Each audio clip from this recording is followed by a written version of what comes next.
अकाल मूर्त बाप का बोलता चलता तख्त, यह ब्रह्मा है।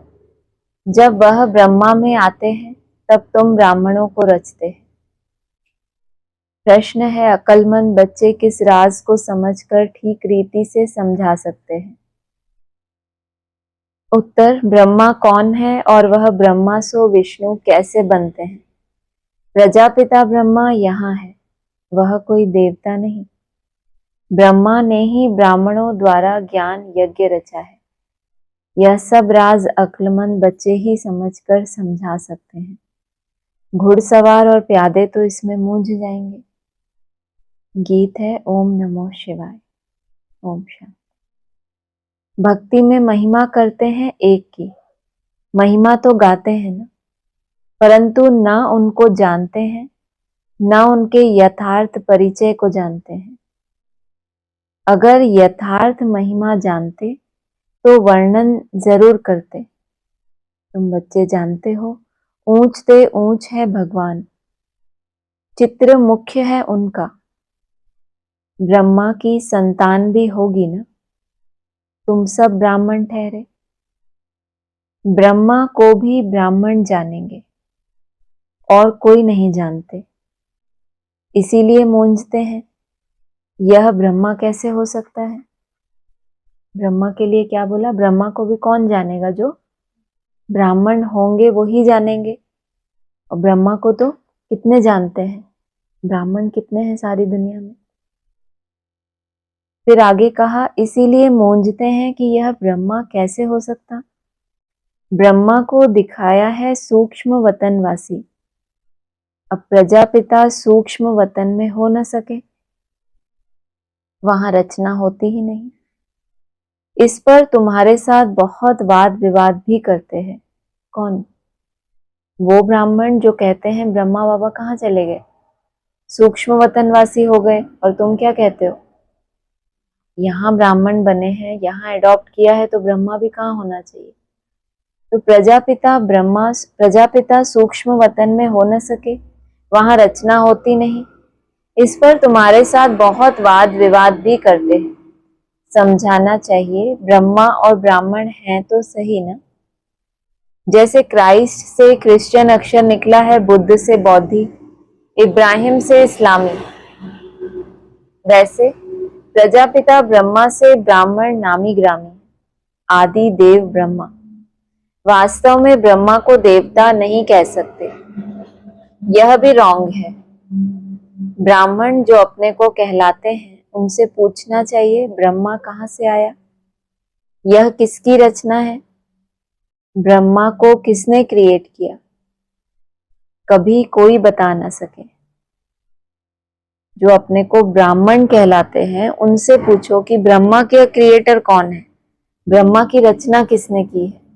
पहले तो बोला ब्राह्मण ही होंगे, वो ही किसको जानेंगे, ब्रह्मा को। अब जो रचना है उनसे पूछो, ब्रह्मा कहाँ से आया, यह किसकी रचना है, ब्रह्मा को किसने क्रिएट किया। कभी कोई बता ना सके, जानते ही नहीं। यह भी तुम बच्चे जानते हो, शिव बाबा का जो रथ है जिसमें प्रवेश करते हैं, यह है ही वह जो आत्मा श्री कृष्ण प्रिंस बना था। 84 जन्मों के बाद यह ब्रह्मा आकर बने हैं।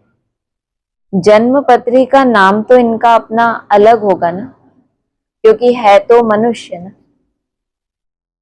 फिर इनमें प्रवेश करने से इनका नाम ब्रह्मा रख देते हैं। यह भी बच्चे जानते हैं, वही ब्रह्मा विष्णु का रूप है, नारायण बनते हैं ना। 84 जन्मों के अंत में भी साधारण रथ है ना। यह शरीर तो सब आत्माओं के रथ हैं। अकाल मूर्त का बोलता चलता तख्त है। सिख लोगों ने फिर वह तख्त बना दिया, उसको अकाल तख्त कहते हैं। यह तो अकाल तख्त सब है, आत्माएं सब अकाल मूर्त हैं। ऊंचते ऊंच भगवान को यह रथ तो चाहिए ना। कैसा तख्त है अकाल मूर्त का? बोलता चलता तख्त है। सिखों ने क्या बना दिया उसका यादगार? अकाल तख्त। बाबा ने कहा वैसे तो सभी आत्माएं क्या हैं? अकाल आत्मा तो अविनाशी है और मूर्ति सभी के पास है, तो सब आत्माएं क्या हो गई? शरीर धारण किया तो अकाल मूर्त हो गई। लेकिन बाबा ने कहा ऊंच से ऊंच भगवान को, आत्माएं सब अकाल मूर्त हैं, ऊंच से ऊंच भगवान को यह रथ तो चाहिए ना। रथ में प्रवेश हो बैठ नॉलेज देते हैं, उनको ही नॉलेज फुल कहा जाता है ना। आत्मा तो अकाल है, आत्मा तो सदा ही अविनाशी है। लेकिन यहाँ अमरनाथ के बच्चे कैसे अमर बनते हैं? क्या बताया कि आत्मा तो सभी हैं, शरीर में बैठी है, लेकिन क्या वो आत्मा इस शरीर का मालिक है? वो जब चाहे शरीर का त्याग करे, ऐसा है? तो इसको कहेंगे कि ये अकाल मूर्त आत्मा है, अविनाशी है, माना विनाश नहीं इसका हो सकता, लेकिन ये अपनी इच्छा से इस शरीर का त्याग करे या ना करे, ये उसके हाथ में तो नहीं है। इसीलिए बाबा ने सतयुग को अमर लोक बताया, वहां मृत्यु नहीं होती। इसका मतलब ये नहीं है शरीर नहीं छोड़ते। शरीर का त्याग करना स्वेच्छा से और शरीर का छूट जाना, इसमें बहुत अंतर है। उनको ही रथ में प्रवेश हो बैठ नॉलेज देते हैं, उनको ही नॉलेज फुल कहा जाता है। रचता और रचना के आदि मध्य अंत की नॉलेज देते हैं। नॉलेज फुल का अर्थ कोई अंतर्यामी या जानी जाननहार नहीं है। सर्वव्यापी का अर्थ दूसरा है, जानी जाननहार का अर्थ दूसरा है। दुनिया में तो महिमा समझते हैं क्या कि भगवान क्या है? सर्वव्यापी है, जानी जाननहार है। कितना खुश होते हैं महिमा। बाबा कहते हैं तुमने क्या किया, मेरी ग्लानि कर दी है सर्वव्यापी कह के। सर्वव्यापी का अर्थ दूसरा है और जानी जाननहार जो महिमा की है उसका वास्तव में अर्थ दूसरा है। क्या दूसरा अर्थ सर्वव्यापी का? क्या अर्थ है सर्वव्यापी? क्यों यादगार चला गया भक्ति मार्ग में? जिस भी बच्चे को देखते हैं, जो भी बाप के बच्चे बाप समान बनते हैं, जिधर देखिए उनको कौन दिखाई देता है? बाप ही दिखाई देता है। तो उन्होंने क्या कह दिया? भगवान क्या है? दूसरे धर्म वाले ग्लानि करते हैं, अरे तुम्हारा हिंदू धर्म कैसा है, इसमें इतने सारे भगवान होते हैं। भगवान तो एक ही होता है ना। लेकिन ये लास्ट समय पे जो बच्चे बाप समान बने तो उनका यादगार है, तो उन्होंने महिमा कर दी भगवान सर्वव्यापी है। और दूसरा जानी जाननहार, माना जो रचयिता रचना के आदि मध्य अंत को जान जाते हैं अपनी एकाग्रता के आधार से, तो उसको कहते हैं जानी जाननहार। मनुष्य तो सबको मिलाकर जो आता है सो कहते जाते हैं। अभी तुम बच्चे जानते हो हम सब ब्राह्मण ब्रह्मा की औलाद हैं, हमारा कुल सबसे ऊंच है। वो लोग देवताओं को ऊंच रखते हैं क्योंकि सतयुग आदि में देवताएं हुए हैं। प्रजापिता ब्रह्मा की औलाद ब्राह्मण होते हैं, यह कोई जानते नहीं सिवाय तुम बच्चों के। उनको पता भी कैसे पड़े, जबकि ब्रह्मा को सूक्ष्म वतन में समझ लेते हैं। कहा क्या? सतयुग आदि में देवताएं हुए हैं, हमारा कुल सबसे ऊंच है। प्रजापिता ब्रह्मा के कुल के बच्चे क्या हैं? वो सब ब्राह्मण हैं। वो इस बात को नहीं समझ सकते। कौन? जो अपने को ब्रह्मा के बच्चे कहलाते हैं। और ब्रह्मा को कहाँ समझते हैं? सूक्ष्म वतनवासी हो गए। कहा ना यहाँ, प्रजापिता ब्रह्मा की औलाद ब्राह्मण होते हैं, यह कोई जानते नहीं सिवाय तुम बच्चों के। उनको पता भी कैसे पड़े, जबकि ब्रह्मा को सूक्ष्म वतन में समझ लेते हैं। वह जिस्मानी ब्राह्मण अलग हैं जो पूजा करते हैं, धामा खाते हैं। क्या करते हैं? जो ब्रह्मा सूक्ष्म वतनवासी हो गए उनको क्या करते रहते हैं? फास्ट को ही याद करते रहना। इसको क्या बताया था उस दिन मुरली में? फास्ट अर्थात भक्ति। कहा ब्राह्मण अलग हैं जो पूजा करते हैं, धामा खाते हैं। तुम तो धामा आदि नहीं खाते। ब्रह्मा का राज अभी अच्छी रीति समझाना पड़ता है। बोलो, और बातों को छोड़।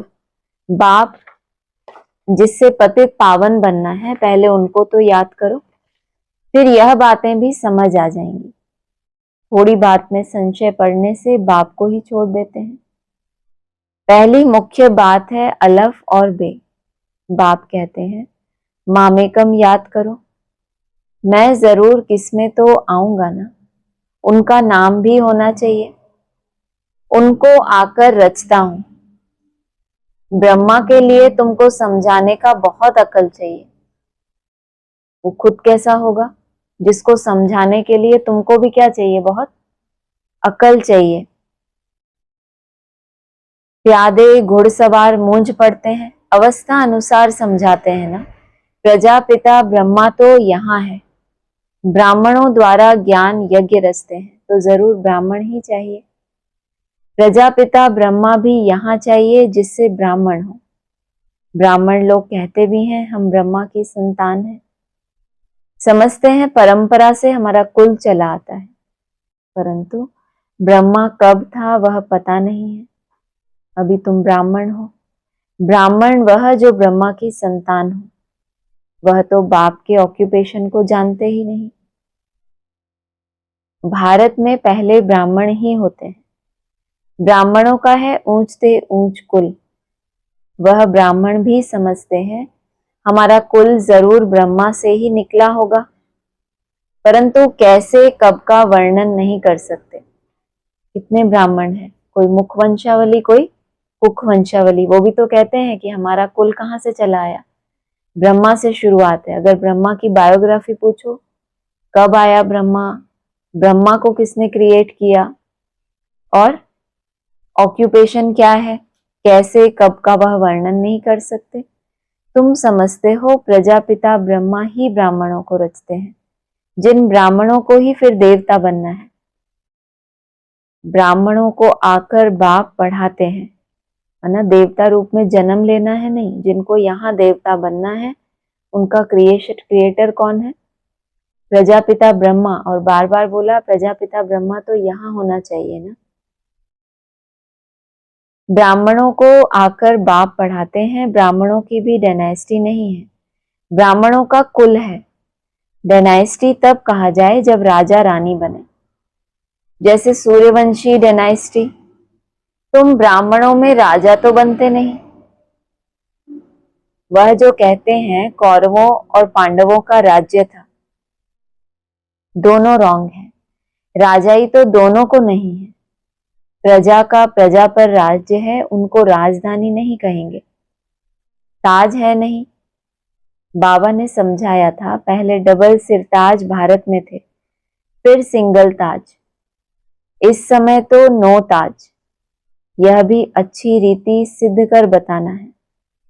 जो बिल्कुल अच्छी धारणा वाला होगा वह अच्छी रीति समझा सकेंगे। ब्रह्मा पर ही जास्ती बात समझाने की होती है, विष्णु को भी नहीं जानते, यह भी समझाना होता है। वैकुंठ को विष्णुपुरी कहा जाता है, अर्थात लक्ष्मी नारायण का राज्य था। श्री कृष्ण प्रिंस होगा तो कहेंगे ना हमारा बाबा राजा है। प्रिंस कहाँ होगा, कहाँ की बात चल रही है। विष्णुपुरी किसको कहा जाता है, वैकुंठ को विष्णुपुरी कहा जाता है, जहां किसका राज्य है, लक्ष्मी नारायण का। श्री कृष्ण प्रिंस होगा तो वो कहेंगे ना क्या कि हमारा बाबा कौन है, राजा है ना। ऐसे नहीं कि श्री कृष्ण का बाप राजा नहीं हो सकता। श्री कृष्ण प्रिंस कहलाया जाता है तो जरूर राजा के पास जन्म हुआ होगा ना। खुद प्रिंस है तो माता पिता कौन होंगे, राजा के पास ही जन्म लिया होगा। साहूकार पास जन्म ले प्रिंस थोड़े ही कहलाएंगे। राजा के पद और साहूकार के पद में रात दिन का फर्क हो जाता है। ऊपर तो बोल दिया कि ब्राह्मण कोई राजा थोड़ी होते हैं, ब्राह्मणों की डायनेस्टी है, तब ब्राह्मणों में राजा तो बनते नहीं है। यहाँ तो प्रजा का प्रजा पर राज्य है, लेकिन ब्राह्मण ही फिर क्या बनते हैं, देवता बनते हैं। जब कर्मेंद्रियों पर जीत पा लेते हैं, ज्ञानेंद्रियों को जीत लेते हैं, तो क्या कहलाते हैं, राजा। तो वैकुंठ में विष्णुपुरी होगी, लक्ष्मी नारायण का राज्य होगा, और श्री कृष्ण क्या होगा, प्रिंस। वो क्या कहेगा कि हमारा बाबा कौन है, राजा। कोई साहूकार के पास तो जन्म नहीं लेंगे। राजा के पद और साहूकार के पद में रात दिन का फर्क है। श्री कृष्ण के बाप राजा का नाम ही नहीं है। श्री कृष्ण का कितना नाम वाला है, बाप का ऊंच पद नहीं कहेंगे। जो श्री कृष्ण का बाप है क्या है, राजा या महाराजा? क्या बताया? राजा बताया, तो उनका उतना नाम नहीं है जितना श्री कृष्ण का है। तो कौन हुआ? प्रत्यक्षता रूपी जन्म देने के लिए संगमयुग कृष्ण को कौन निमित्त बनेंगे? तो फिर उनका नाम तो ज्यादा ऊंचा होना चाहिए। यहाँ क्या बोला? श्री कृष्ण को के बाप राजा का नाम ही नहीं है। श्री कृष्ण का कितना नाम वाला है? बाप का ऊंच पद नहीं कहेंगे, वह सेकंड क्लास का पद है। श्री कृष्ण क्या हो गया? First class. और जो राजा है जन्म देने वाला, वो क्या हो गया? Second class. तो चंद्रवंश हो गया ना। सेकंड क्लास का पद है, जो सिर्फ निमित्त बनते हैं श्री कृष्ण को जन्म देने। माना वो जो बच्चा बना है उसके बनने में उनका कोई इतना खास रोल नहीं है। वो सिर्फ निमित्त किस लिए बनते हैं? इनको प्रत्यक्ष करने के लिए। श्री कृष्ण को जन्म देने ऐसे नहीं कि श्री कृष्ण की आत्मा से वह ऊंच पड़ा हुआ है, नहीं। श्री कृष्ण ही सो फिर नारायण बनते हैं, बाकी बाप का नाम ही गुम हो जाता है जरूर ब्राह्मण। क्या बताया? प्रजापिता ब्रह्मा नहीं बताया, क्या बताया? है भी कोई ब्राह्मण ही जो जन्म देने के निमित्त बनते हैं, परंतु पढ़ाई में श्री कृष्ण से कम है। 2 कलाएं कम हो गई तो क्या कहेंगे? कुछ ना कुछ कमी आई ना। तो सेकंड क्लास का पद हो गया। श्री कृष्ण की आत्मा की पढ़ाई अपने बाप से ऊंच थी, तब तो इतना नाम होता है। श्री कृष्ण का बाप कौन था, यह जैसे किसको पता नहीं, आगे चलकर मालूम पड़ेगा। बनना तो यहां से ही है। जो कोई निमित्त बनेगा आगे चलकर मालूम पड़ेगा, तो बनना तो कहां से है? जो ब्राह्मण कुल है वहीं से ही निकलेगा ना। क्या बोला? है भी जरूर, है भी जरूर क्या वो ब्राह्मण है। राधे के भी माँ बाप तो होंगे ना, परंतु उनसे राधे का नाम जास्ती है, क्योंकि माँ बाप कम पढ़े हुए हैं। राधे का नाम उनसे ऊंच हो जाता है। यह है डिटेल की बातें बच्चों को समझाने के लिए। सारा मदार पढ़ाई पर है। ब्रह्मा पर भी समझाने का अकल चाहिए। वही श्री कृष्ण जो है, उनकी आत्मा ही 84 जन्म भोगती है। तुम भी 84 जन्म लेते हो। सब इकट्ठे तो नहीं आएंगे। जो पढ़ाई में पहले पहले होते हैं वहां भी वह पहले आएंगे। कहाँ? 84 की जो उल्टी सीढ़ी चढ़ रहे हैं, जो बहुत पढ़े हुए होंगे, पहले पहले उस सीढ़ी के सबसे ऊपर कौन पहुंचेंगे? सब इकट्ठे तो नहीं पहुंच पाएंगे। भले 84 जन्म सब लेते हैं, लेकिन पहले और बाद का भी हिसाब है। नंबरवार तो आते हैं ना, यह बड़ी महीन बातें हैं। जो पढ़ाई में पहले पहले होते हैं वहां भी वह पहले आएंगे। नंबरवार तो आते हैं ना, यह बड़ी महीन बातें हैं। कम बुद्धि वाले तो धारणा कर ना सके, नंबरवार जाते हैं। तुम ट्रांसफर होते हो नंबरवार।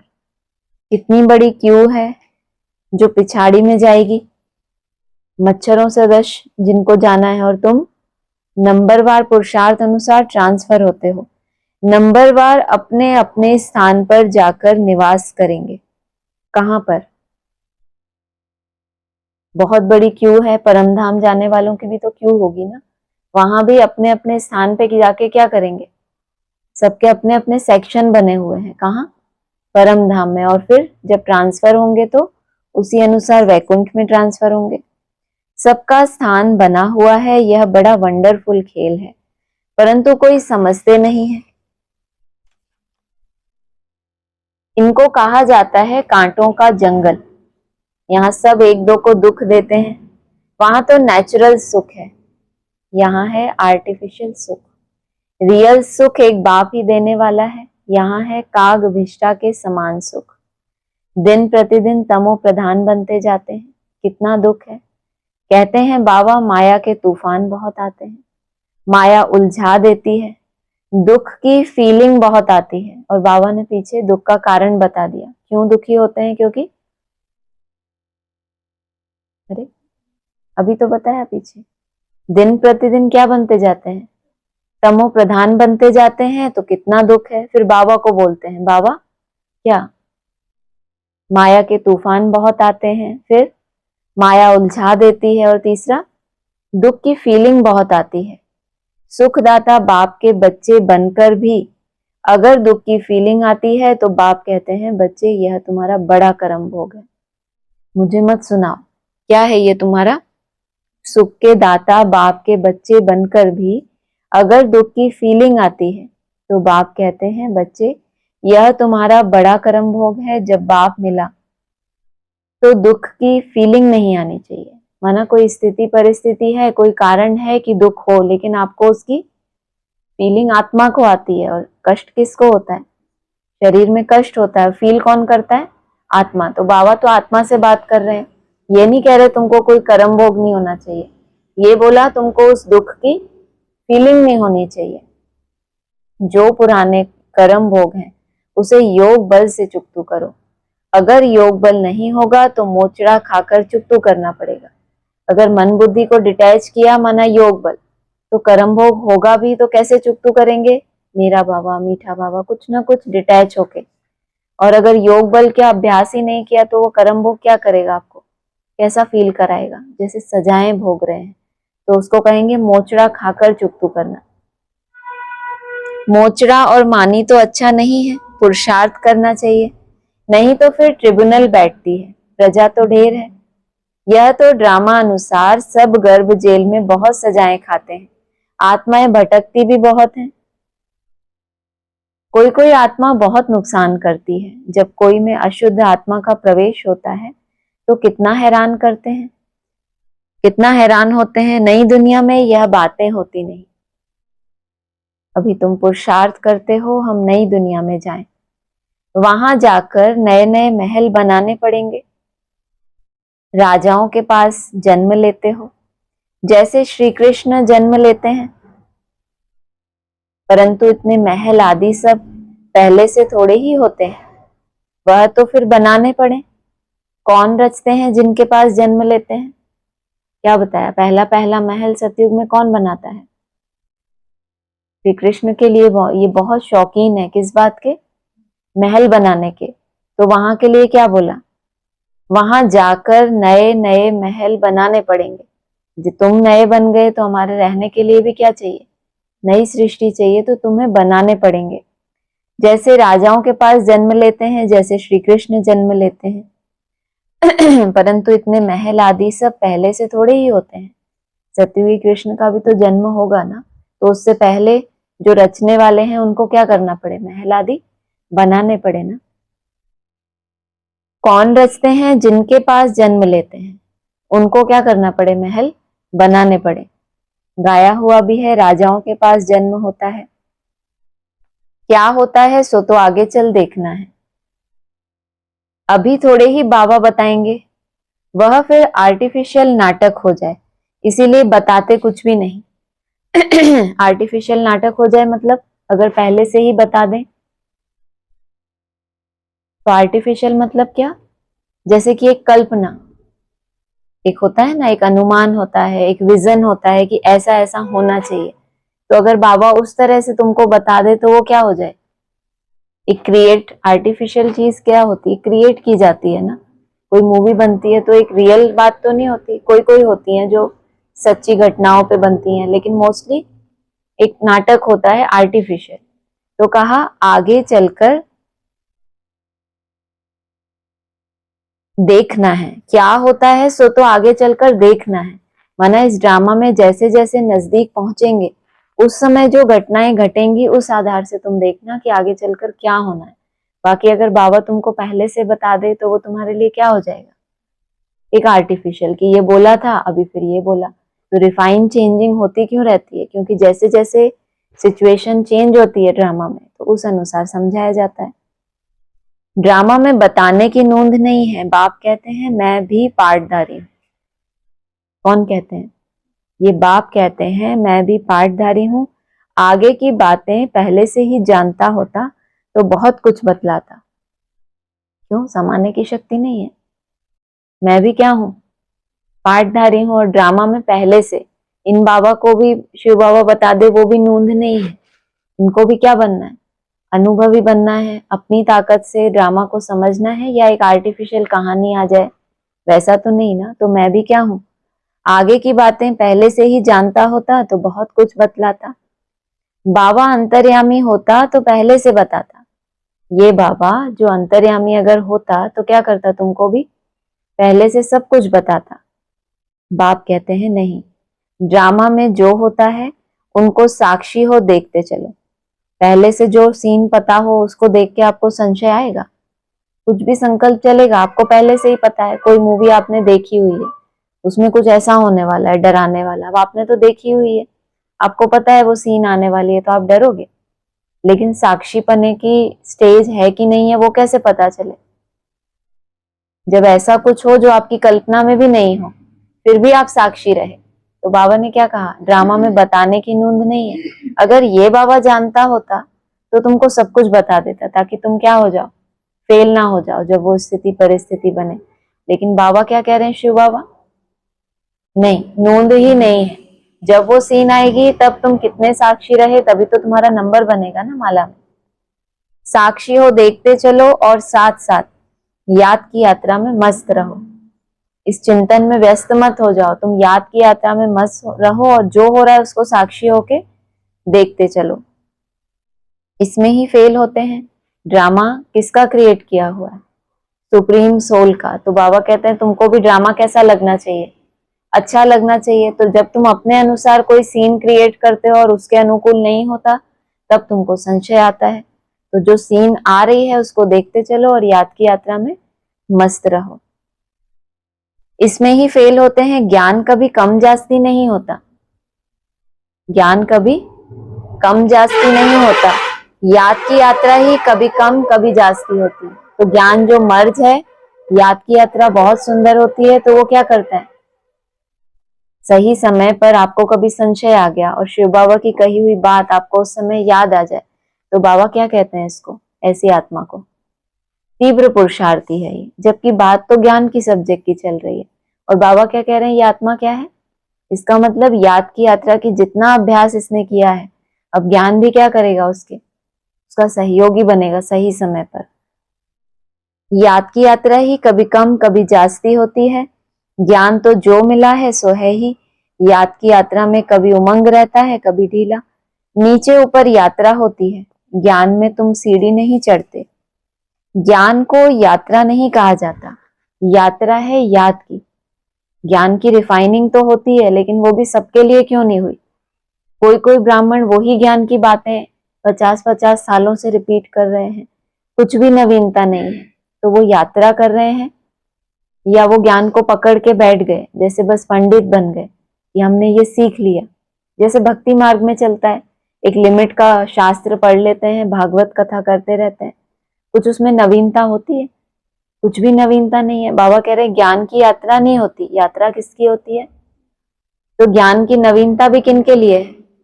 जो याद में रिफाइन हो रहे हैं उनके लिए ही ज्ञान रिफाइन होके मिल रहा है। ज्ञान को यात्रा नहीं कहा जाता, यात्रा है याद की। बाप कहते हैं याद में रहने से तुम सेफ्टी में रहेंगे, देह अभिमान में आने से तुम बहुत धोखा खाते हो। फिर बाबा को कंप्लेन करते हैं, क्या ऊपर कंप्लेन बताई कि माया हमको बहुत उलझा देती है, दुख की फीलिंग आ जाती है। बाबा ने क्या कहा, अगर क्या उलाहना दिया, उलाहना क्या दिया बाबा ने? सुखदाता बाप के बच्चे होकर अगर दुख की फीलिंग आए तो फिर क्या कहें, ये तुम्हारा कोई बड़ा कर्म भोग है, तो इसको क्या करो, कैसे चुकतू करो, योग बल से चुकतू करो। देह अभिमान में आने से तुम बहुत धोखा खाते हो, विकर्म कर देते हो। काम महाशत्रु है, उसमें फेल हो पड़ते हैं। क्रोध आदि की बाबा इतनी बात नहीं करते। ज्ञान से या तो है सेकंड में जीवन मुक्ति, या तो फिर कहते सागर को स्याही बनाओ तो भी पूरा नहीं हो। कितना कंट्रास्ट है। एक तरफ ज्ञान से कितनी देर में, 1 सेकंड में जीवन मुक्ति, दूसरी तरफ क्या बोला, ज्ञान कितना विस्तार है, पूरे सागर को आप स्याही बनाओ और लिखते चले जाओ तो भी क्या होगा, ये समाप्त नहीं होगा। तो कितना कंट्रास्ट हो गया। कहां वो ज्ञान जो 1 सेकंड में मुक्ति दे दे, जीवन मुक्ति दे दे, और कहां इतना विस्तार ज्ञान का। या तो सिर्फ कहते हैं अलफ को याद करो। याद करना किसको कहा जाता है? यह थोड़े ही जानते हैं। कहते हैं कलयुग से हमको सतयुग में ले चलो। याद कैसे करना है वो उनको पता भी नहीं, लेकिन कहते क्या है भगवान से, कलह युग से हमको सत्य युग में ले चलो। पुरानी दुनिया में है दुख, देखते हो बरसात में कितने मकान गिरते रहते हैं, कितने डूब जाते हैं। बरसात आदि यह नेचुरल कैलेमिटीज भी होंगी, यह सब अचानक होता रहेगा। कुंभकर्ण की नींद में सोए हुए हैं, विनाश के समय जागेंगे, फिर क्या कर सकेंगे, मर जाएंगे। धरती भी जोर से हिलती है, तूफान बरसात आदि सब होता है, बॉम्ब्स भी फेंकते हैं, परंतु यहाँ एडिशन है सिविल वार। कहाँ पे? भारत में। रक्त की नदियां गाई हुई हैं, यहाँ मारा मारी होती है, एक दो पर केस करते रहते हैं, सो लड़ेंगे भी जरूर। सब है निधन के, तुम हो धनी के, कोई लड़ाई आदि तुमको नहीं करनी। ब्राह्मण बनने से तुम धनी के बन गए। धनी बाप को या पति को कहते हैं। शिव बाबा तो पतियों का पति है। सगाई हो जाती है तो फिर कहते हैं हम ऐसे पति के साथ कब मिलेंगे। आत्माएं कहती हैं शिव बाबा हमारी तो आपसे सगाई हो गई, अब आपसे हम मिलें कैसे। कोई तो सच लिखते हैं, कोई तो बहुत छिपाते हैं, सच्चाई से लिखते नहीं कि बाबा हमसे यह भूल हो गई, क्षमा करो। ऊपर क्या आई थी, सगाई हो गई, शिव बाबा से मिले कैसे, और फिर कौन सा टॉपिक शुरू हो गया, सच्चाई और सफाई के लिए। तो सगाई हो गई माना बुद्धि आपकी इंगेज हो गई, किसके साथ, एक के साथ, बुद्धि में वो एक समा गया, अब उससे मिले कैसे, सामने नहीं है, जरूर जान लिया हमने, मान भी लिया कि ये है पतियों का पति, अब कंडीशन कौन सी रह गई, मिलना बाकी रह गया। उसके लिए क्या बता दिया पीछे, सच्चाई से कोई लिखते हैं, कोई लिखते ही नहीं है। अगर कोई विकार में गिरा तो बुद्धि में धारणा हो नहीं सकती। बाबा कहते हैं तुम ऐसी कड़ी भूल करेंगे तो चकनाचूर हो जाएंगे। तुमको हम गोरा बनाने के लिए आए हैं, फिर तुम काला मुंह कैसे करते हो। भल स्वर्ग में आएंगे, पाई पैसे का पद पाएंगे, राजधानी स्थापन हो रही है ना। कोई तो हार खाकर जन्म जन्मांतर पद भ्रष्ट हो जाएंगे, हो जाते हैं, कहेंगे बाप से तुम यह पद पाने आए हो, बाप इतना ऊंच बने, हम बच्चे फिर प्रजा थोड़े ही बनेंगे। बाप गद्दी पर हो और बच्चा दास दासी बने, कितनी लज्जा की बात है।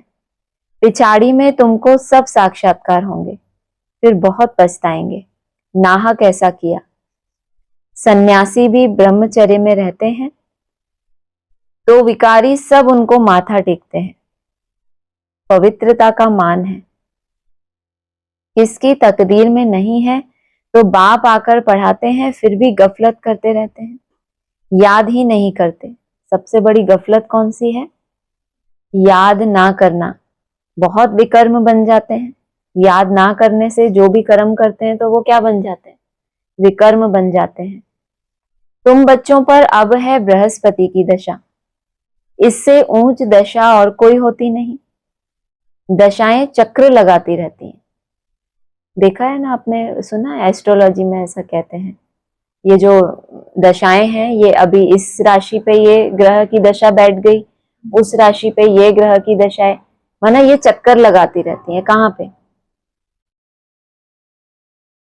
दशाएं दूसरे दूसरे धर्म पिताएं हैं ना हमारे लिए बेहद में, उनकी दशा बैठनी है, तो ये उनसे रिलेटेड आत्माएं इस ब्रह्मांड में है कि नहीं है, तो वो क्या करती हैं, चक्कर लगाती रहती है ना कि किसके ऊपर बैठे हम, किसकी राशि में जाएं।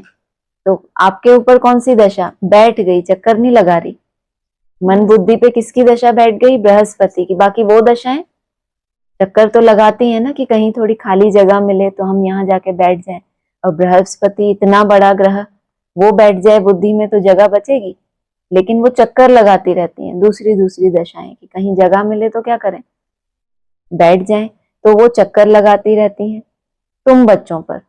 माना उनकी भी नजर है कि इनमें से कोई एक भी पावरफुल मिल जाए तो क्या हो, हमारे लिए भी तो कोई ऐसा मिले ना कि हम जिसके ऊपर बैठे कोई थोड़ा पावरफुल हो, तो वो तुम बच्चों पे चक्कर लगाती रहती हैं। अच्छा, मीठे मीठे सिकी लदे बच्चों प्रति माता पिता बाप दादा का याद प्यार गुड मॉर्निंग। रूहानी बाप की रूहानी बच्चों को नमस्ते, रूहानी बच्चों की रूहानी बाप दादा को नमस्ते। धारणा के लिए मुख्य सार है, ड्रामा की हर सीन को क्या करना है, साक्षी होकर देखना है और साथ साथ याद की यात्रा में मस्त रहना है।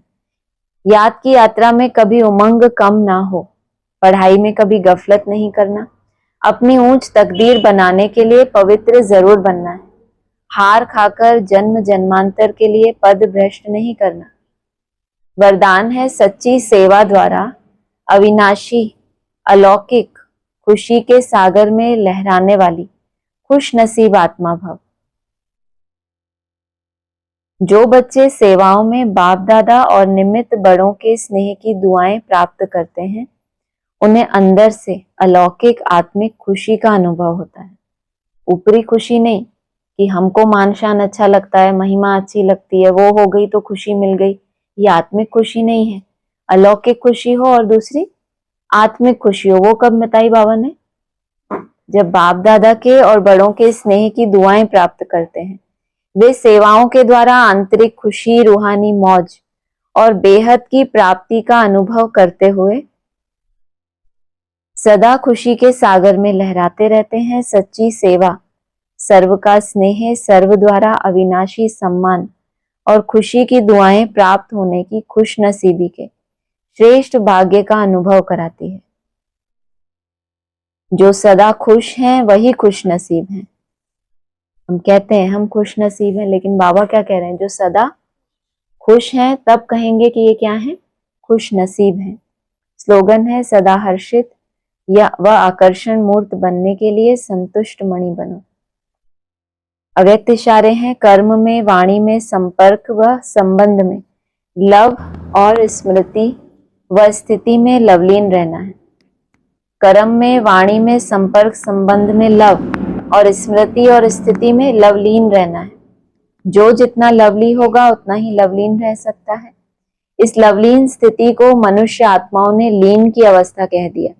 बाप में लव खत्म करके सिर्फ लीन शब्द को पकड़ लिया उन्होंने कि ज्योति में हम लीन हो जाएं। ये नहीं समझा कि लीन होने के लिए स्नेह चाहिए। किसी के स्नेह में खो जाना वो आसान होता है, या जड़वत में समा जाना वो आसान होता है। तो उन्होंने लव को छोड़ दिया। आप बच्चे बाप के लव में लवलीन रहेंगे तो औरों को भी सहज आप समान या बाप समान बना सकेंगे। अच्छा, ओम शांति। हाँ जी, है कुछ आप लोगों का? अभी ये बोला ना कि कृष्ण का बाप भी राजा था और राधे के माँ बाप भी, पर उनका भी नाम वाला काम है, तो अलग अलग आत्माएं हैं, कह सकते हैं ऐसा। उससे तो यही लगता है कि राधे के भी माँ बाप। हाँ। वैसे तो बोला है कि राम सीता को राधा कृष्ण के दास दासी बताया माता पिता के रूप में। यहाँ जो प्रत्यक्षता रूपी जन्म देंगे उनकी बात बोला ना, आगे चलकर पता पड़ेगा कि वो कौन कौन है जो जन्म देंगे, लेकिन उनकी पढ़ाई और उनकी पढ़ाई में अंतर होगा। वो फर्स्ट क्लास होंगे, वो सेकंड क्लास होंगे। कौन आत्माएं होंगी वो अभी बाबा ने कहा आगे चलकर पता पड़ेगा, लेकिन हैं हर एक के अपने जो निमित्त बनते हैं। बोला ना, जन्म तो देते, सिर्फ केवल निमित्त बनते हैं।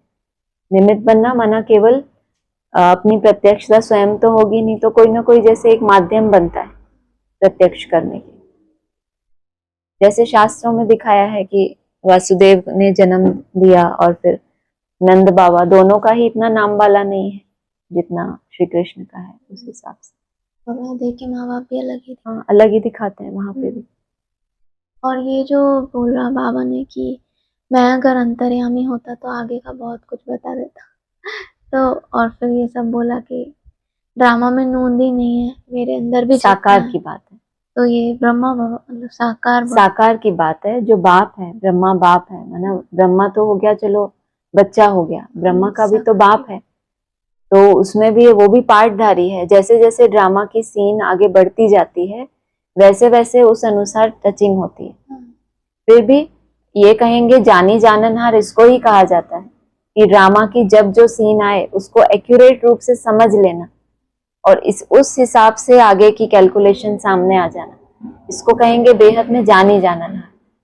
पहले से कुछ आर्टिफिशियल नाटक बोला बाबा ने, जो पहले से ये जैसे ब्रह्मा कुमारी में शुरुआत में जब ये यज्ञ शुरू हुआ कितने साक्षात्कार हुए, कितना कुछ देखा उन्होंने, पूरे शास्त्र बने हुए हैं जो हम कभी पढ़ते हैं तो कितना कुछ है उसमें। आर्टिफिशियल नाटक जैसा ही तो है, वैसा कुछ प्रैक्टिकल में होने वाला तो नहीं है कि ऐसी कोई प्रकाश की पहाड़ी हो जाएगी तो वहां ये हो जाएगा, सब कुछ एक खेल पाल है।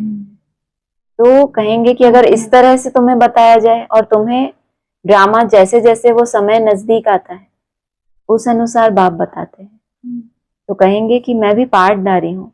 माना पार्टदारी का मतलब है कि ड्रामा की जो भी अपना एक क्रिएट किया हुआ विजन अलग होता है, बाबा ने कहा है, लेकिन उसकी किस रूप से वो ड्रामा प्रैक्टिकल में सामने आएगा उसमें डिफरेंस आ सकता है।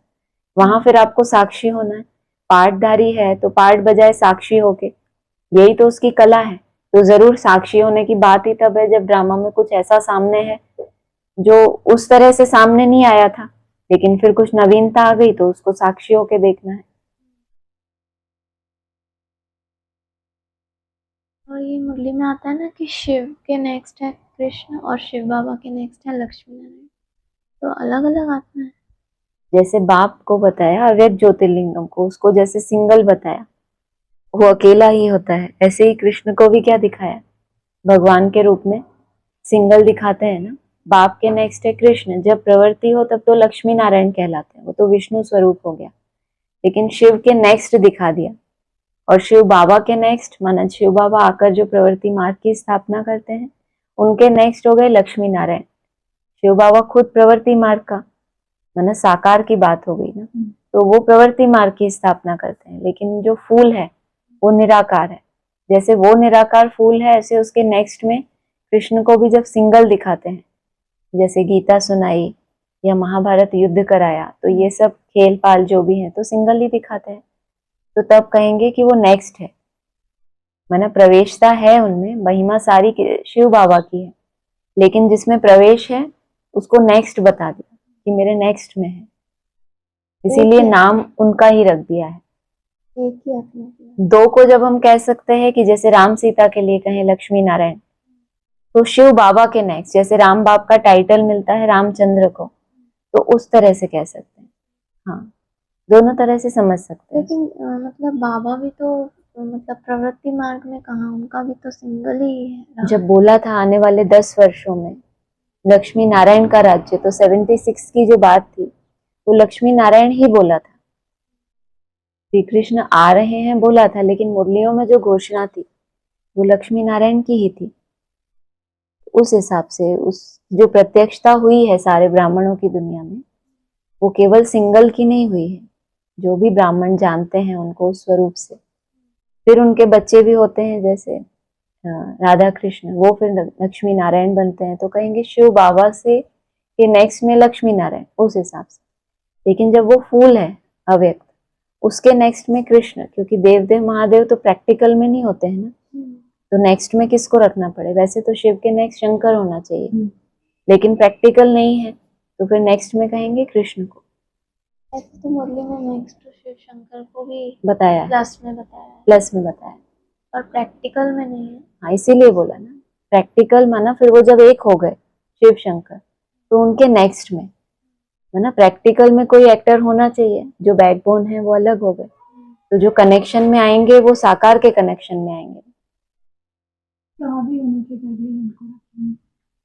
जगह पे अब हम कौन होते हैं रखने वाले, ये तो ड्रामा है, कोई किसी की जगह नहीं लेता है, लेकिन ड्रामा में जब जो एक्टर होता है फील्ड पे,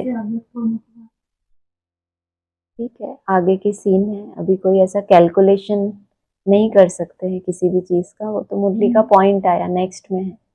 अब नेक्स्ट का भी क्या अर्थ है वो भी अब समझेंगे आगे जो भी होगा, अभी तक जो समझा है वो यही है। हाँ जी, ऑनलाइन किसी को बोलना है? ओम शांति। ओम शांति। हाँ जी बोलिए। ओम शांति। ओम शांति बोलिए। आप जो बोला है ना, अभी जो बोला है ना, जो शिव बाबा के बाद है प्रवृत्ति में कृष्ण को बोला है, तो शिव बाबा बोलते हैं ना माला में है तो चक्कर में है। तो शिव बाबा तो जब निराकार है, सिंगल है, वो माला में है, तो माला में चक्कर में नहीं आता जो आप भक्ति ज्योतिर्लिंगम। नहीं, हमने यहाँ जब साकार बाप की बात की कि 76 में बोला था 76 के लिए लक्ष्मी नारायण का राज्य आ जाएगा, तो वो हो गया शिव बाबा। अभी तो फूल जब बोला वो अलग अभी तो एक जब पॉइंट फूल बोला ऐसा तो है, वो किसको बोला? एक पॉइंट है कि शिव के नेक्स्ट है कृष्ण, बाप के नेक्स्ट है कृष्ण और शिव बाबा के नेक्स्ट है लक्ष्मी नारायण। ये मुरली का पॉइंट है। वो पूछा था कि बाप के नेक्स्ट है कृष्ण और शिव बाबा के नेक्स्ट है लक्ष्मी नारायण। माना बाप यहाँ फूल को बता दिया, सिंगल को, उसके नेक्स्ट में कृष्ण, माना कृष्ण को भी सिंगल दिखाते हैं। जब महाभारत लड़ाई कराई, गीता का ज्ञान दिया, तो वहां उस हिसाब से कि एक भगवान के रूप में दिखा दिया है, और भगवान एक ही होता है, गॉड इज वन कहा जाता है। और शिव बाबा के नेक्स्ट है लक्ष्मी नारायण, माना शिव बाबा जो साकार निराकार का मेल, शिव बाबा माना प्रैक्टिकल, वो रचना रचते हैं लक्ष्मी नारायण। तो राधे कृष्ण या लक्ष्मी नारायण जो उनके बच्चे होते हैं वो प्रवृत्ति मार्ग का वर्षा देते हैं। बाकी जो महिमा है, जैसे भगवान की महिमा होती है दुनिया में, वैसे ही बाप के नेक्स्ट में कृष्ण की महिमा है। ये दो पॉइंट है, मतलब है एक ही पॉइंट, कंट्रास्ट है उसमें। बाप के नेक्स्ट है कृष्ण, शिव बाबा के नेक्स्ट है लक्ष्मी नारायण, इसीलिए दो तरह से समझा इस बात को। हाँ जी, हाँ ठीक है, ठीक। और किसी को बोलना है? ओम शांति। ओम शांति। हाँ जी, पॉइंट ऐसा आया था कि पहले पहले बाप का परिचय देना है, जैसे आत्मा देखने में नहीं आती, समझ सकते हैं, वैसे परमात्मा को भी देख नहीं सकते।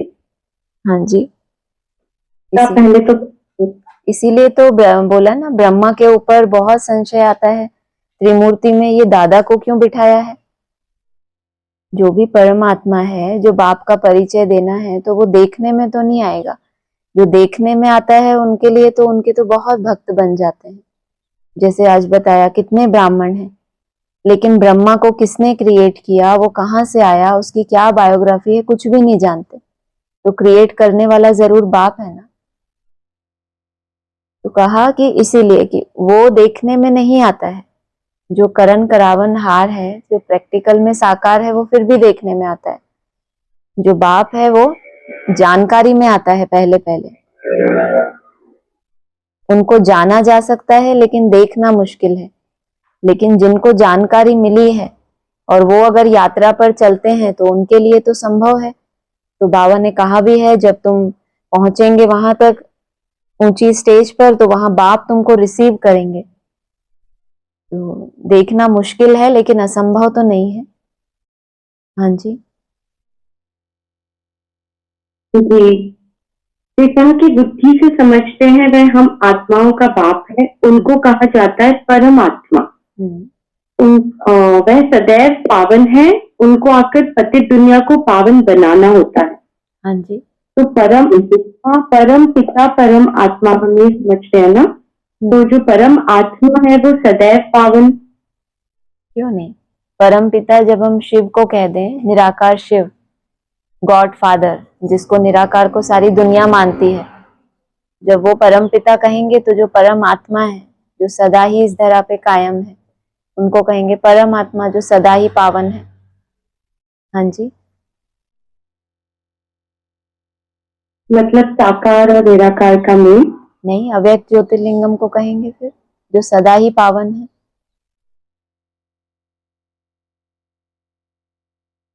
तो उनको कहेंगे परमात्मा, अव्यक्त ज्योतिर्लिंगम। उनके मुकाबले जब ये बात आएगी कि परमात्मा सदा ही पावन है, तो वो परमात्मा हो गया। यहाँ परम आत्माएं परम बनती हैं, तो उनको परम आत्मा कहा जाता है। इसलिए बाबा कभी कभी आप देखना, परमात्मा शब्द लिखा होता है, कभी कभी लिखा होता है परम आत्मा। इसका मतलब आत्मा थी लेकिन वो परम बन गई, सुप्रीम बन गई, तो उसको भी कह दिया परमात्मा। जो है ही परमात्मा, सदा ही है, वो अलग हो गया, परमात्मा कहेंगे उसको। हाँ जी, अच्छा, तो फिर कहा कि तो पहले बाप एक है, यह सिद्ध कर बताने से गीता का भगवान श्री कृष्ण नहीं है, यह भी सिद्ध हो जाएगा। बिल्कुल। पहले ये सिद्ध करके बताओ।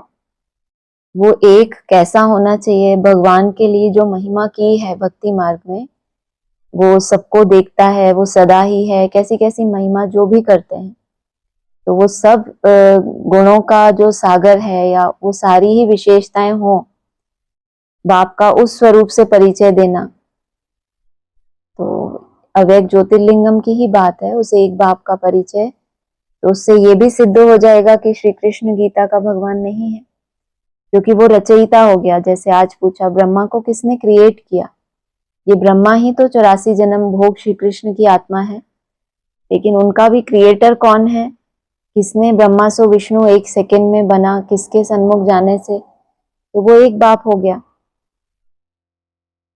तो अगर एक के लिए उसने अपना कर्तव्य किया है, वो आत्मा ब्रह्मा सो विष्णु बनी है, तो रचयिता तो सिद्ध हो ही जाता है जब रचना संपूर्ण बनती है। तो हाँ जी,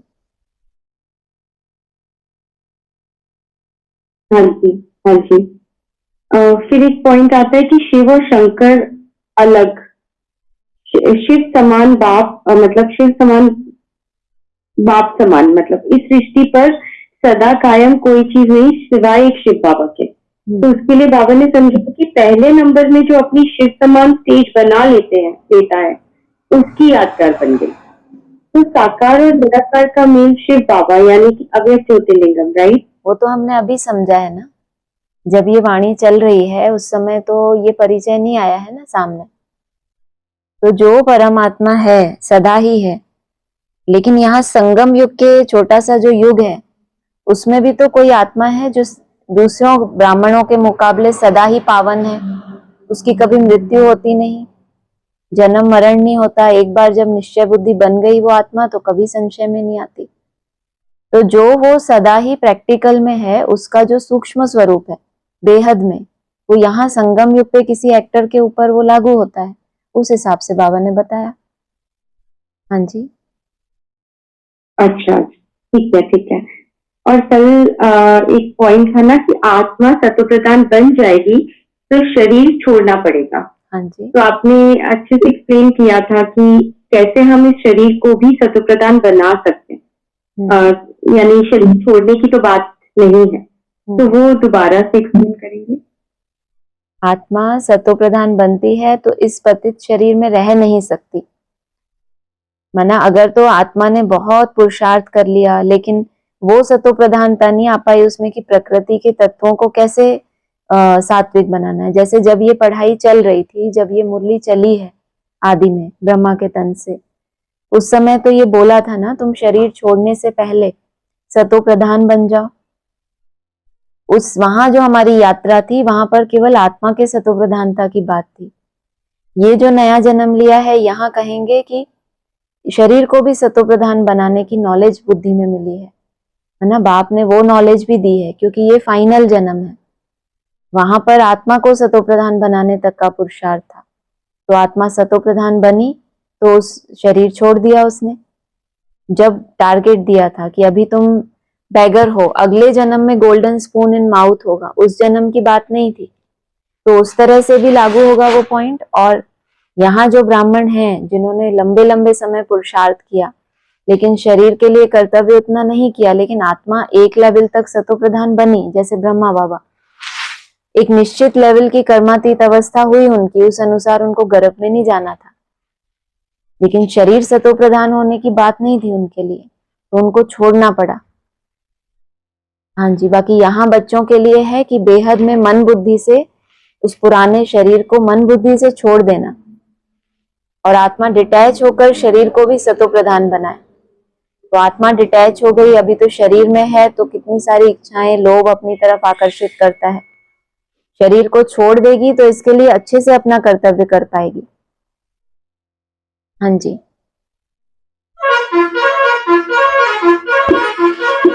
क्लियर हुआ?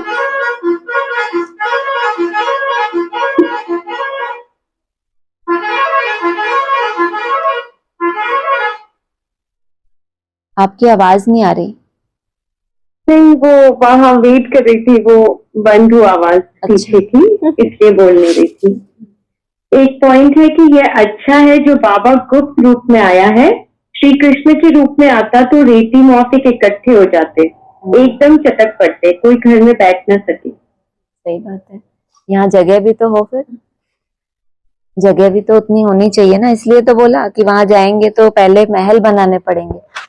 अब श्री कृष्ण का जन्म हो गया, आज ही तो बोला कि वहां जब जाएंगे तो पहले महल भी तो बनाने पड़े। श्री कृष्ण जन्म लेगा तो पहले ही महल बनाने पड़ेंगे मतलब नहीं भी चाहोगे तो बनाने पड़ेंगे, क्योंकि अब प्रत्यक्ष हो गए उस रूप से आप, तो फिर आपको रेती मिसल चटकेंगे, क्योंकि उद्धार तो होना है ना। जो चटकेंगे ऐसे ऐसी साधारण आत्माएं भी थोड़ी हो सकती हैं, कुछ ना कुछ उनके अंदर भी सात्विक भक्ति का पुट है, तभी वो आत्माएं चटकी हैं। बाकी अभी ज्ञानी आत्माओं की बात है, अभी तीव्र पुरुषार्थियों के लिए चांस है कि साथ साथ खेल पाल का, साथ साथ राज्य का, पढ़ाई का भाग्य मिला हुआ है, तब तो ये कहेंगे कि भक्त बनेंगे या प्रजा बनेंगे। जब रेती माफिक चटकेंगे, ढेर के ढेर आ गए, लेकिन पुरुषार्थ का वो मादा हो वो कोई जरूरी नहीं है। हाँ जी, हाँ जी, हाँ जी। और कल की मुरली में नहीं, संडे की मुरली में था कि आपको महादानी बनना है, खजाने को सफल करने से आत्माओं का कल्याण भी होगा और साथ में आप भी महादानी बनने के कारण विघ्न विनाशक समस्या स्वरूप में ही समाधान स्वरूप सहज बन जाएंगे। डबल फायदा है। खजानों को सफल करने का बताया था, जैसे समय को ले लो, समय का खजाना सबके पास है, सबको बराबर समय मिलता है, किसी को कम ज्यादा नहीं मिलता, लेकिन उसी खजाने को सफल करके कोई महादानी बनते हैं, कोई गफलत करते हैं। तो समय को जितना सफल किया है स्वयं के लिए, तो वो आत्मा अपने अंदर जो शक्तियां जमा कर रही है, जितनी जमा कर रही है उतना ही वो दान कर सकती है।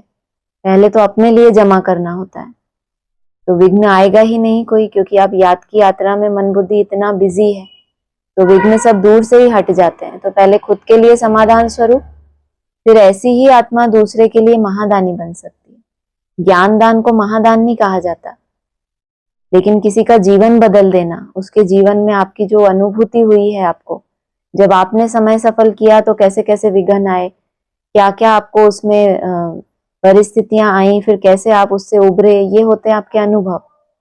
ये जब दूसरों को शेयर करते हैं और उनके साथ भी जब कोई विशेष उनको भी प्राप्ति होती है, तो कहेंगे आपने महान दान किया, पहले खुद अपने में जमा किया फिर दूसरे को बांटा। हाँ जी, हाँ जी, ठीक है, हो गया। हाँ जी, ओम शांति। ओम शांति। और किसी को बोलना है कुछ? नहीं, मेरा एक दोस्त ना उस दिन आया था, सोमनाथ और सोमराज। हाँ जी, सोमनाथ तो कहता है जो सोम को नाप लिया, हाँ, और सोमराज तो जो नाथा उसका रस है ना खुद का रस है। सोमरस माना जो रस है वो कोई चैतन्य की बात नहीं है, ये तो ये जो हम बूंदें इकट्ठी करते हैं, जिसको कहते हैं कि अमृत की बूंदें हैं, जो हम निसंकल्प होते हैं। तो चंद्रमा को वो रस पिलाया, उसको वो सार दिया पहले पहले कि ये अमृत की बूंदों में टिको तो तुम्हारा ये रोग खत्म हो जाएगा, तुम अविनाशी बनो पहले। तो पहले पहले वो रस सोम को पिलाया गया, चंद्रमा को पिलाया गया। ये कुछ कुछ सेकंड जो हम टिकते हैं, इस गैप को जो हम बढ़ाते हैं, यही सोम रस है, अलग से कुछ नहीं है। हाँ जी, हाँ जी। और किसी को बोलना है? हाँ जी दीदी, ओम ओम शांति। शांति। या तो मतलब कहा ना कि बाप श्री कृष्ण से पहले है बाप, तो ये बाप किसको मतलब परम पिता कहेंगे या महादेव कहेंगे इसकी वजह से? बाबा ने कहा ना आगे चलकर मालूम पड़ेगा, ये भी तो बोल दिया साथ साथ। बहुतों को पता ही नहीं है, कोई ये बता दिया कि राजा ही होगा, महाराजा होगा, ऐसा भी नहीं बोला। तो सतयुग में जब श्री कृष्ण का जन्म होगा तो लक्ष्मी नारायण से राधे कृष्ण का जन्म होगा, ये तो हमने सुना ही है एडवांस नॉलेज में, तो उस हिसाब से भी समझ सकते हैं। बाकी यहाँ जो बोला कि उतना नाम वाला नहीं है, तो कहेंगे कि सेकेंड क्लास पद है, माना कृष्ण सूर्यवंशी है तो जो जन्मदाता है वो चंद्रवंशी हो गया, तो दो कलाएं कम हो गई, केवल जन्म देने के निमित्त बने हैं, प्रत्यक्षता रूपी जन्म देने के, तो उनका पद सेकेंड क्लास हो जाता है, उस हिसाब से बोला। हाँ जी। दीदी जी मतलब जन्म देने वाले चंद्रवंशी हुए। हाँ, सेकंड क्लास पद किनका हाँ। होता है, फर्स्ट क्लास किनका होता है? मुरली का महावाक्य देखो ना आप, सेकंड क्लास पद है और राजा है, ऐसा भी नहीं बोला साहूकार है। तो श्री कृष्ण महाराजा, राम को राजा बताया है मुरलियों में। हाँ जी, ऐसा बोल रहा ना कि बाप का टाइटल मतलब बच्चों को मिलता है, आज की मुरली में ऐसा कहाँ बोला? तो यहाँ पे मतलब तो बात है, तो ये आज की मतलब थोड़ा मुरली में ये कम आज आ की रहा मुरली है। में ये बात आई है कि जो प्रत्यक्षता रूपी जन्म देने के निमित्त बनते हैं, लक्ष्मी नारायण ने तो वाइब्रेशन से जन्म दिया राधा कृष्ण जैसे बच्चों को। वो लक्ष्मी नारायण तो हो गए महादेव और पार्वती वाली आत्मा, उनके श्रेष्ठ वाइब्रेशन से संगम युगी राधा कृष्ण का जन्म होता है। लेकिन उनको प्रत्यक्ष करने के भी तो निमित्त कोई बनेंगे ना। लेकिन जो प्रत्यक्ष करने के निमित्त बनते हैं उनका उतना नाम वाला नहीं होता जितना उन बच्चों का हो जाता है। हाँ जी, तो दीदी ये मतलब संगम युगी कीर्तन है, तो इनको जन्म देने वाले मतलब महादेव और ये पार्वती वाली आत्मा होगी। तो वाइब्रेशन। इनका तो ये तो भगवान का टाइटल है ना, ये चंद्रवंशी कैसे? हाँ, तो उनके लिए नहीं कहेंगे कि उनका कम नाम वाला है। उनके लिए तो मुरली में बोला है लक्ष्मी नारायण और राधे कृष्ण का आपस में क्या संबंध है, पूछो उनसे। फिर ये भी कहा है ये राधा कृष्ण स्वयंवर बाद लक्ष्मी नारायण बनते हैं। पहले संबंध भी पूछा, तो जरूर संबंध तो दो के बीच में होता है ना।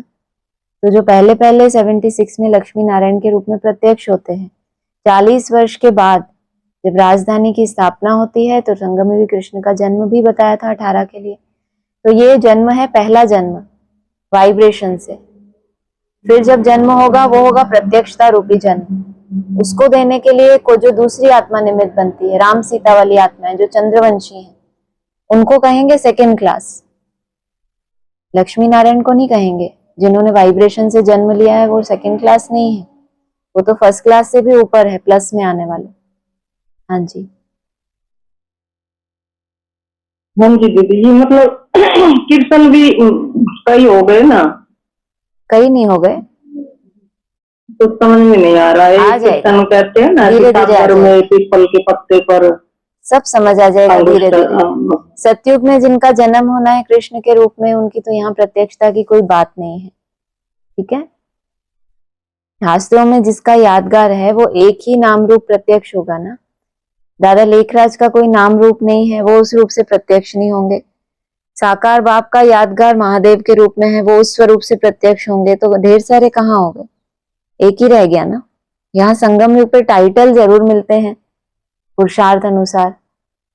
जैसे बाबा ने कहा है 76 में वो बोर्ड लगाया था ब्रह्मा कुमारी ने, श्री कृष्ण आ रहे हैं, तो तब वो चीज बाबा के लिए हुई थी। फिर बोला लक्ष्मी नारायण का राज्य आने वाला है। फिर शिव के समान स्टेज बनाई तो महादेव का टाइटल मिला। तो फाइनल तो वही है जो उन्होंने अपनी सबसे ऊंची स्टेज बनाई है। हाँ जी, दीदी ये मतलब संगम युग के भी दो जो शास्त्रों में दिखाया ना, जो मतलब दुनिया भक्ति मार्ग के शास्त्र उन्होंने दिखाया कि मतलब जेल में जन्म हुआ इसका, श्री कृष्ण का वासुदेव और देवकी से। और एक जो हमारी मुरली का पॉइंट है उसमें कहा कि सागर में पीपल के पत्ते पर अंगुष्ठा टूटता हुआ कृष्ण आया। तो ये इन दोनों का मतलब कॉम्बिनेशन कैसे है? ये बाबा ने दो का नहीं बताया है, अलग अलग आत्माओं का। माना जब श्री कृष्ण का जन्म होगा सतयुग में तो उस समय सारी सृष्टि में जलमयी हो गई होगी, ये बताया है।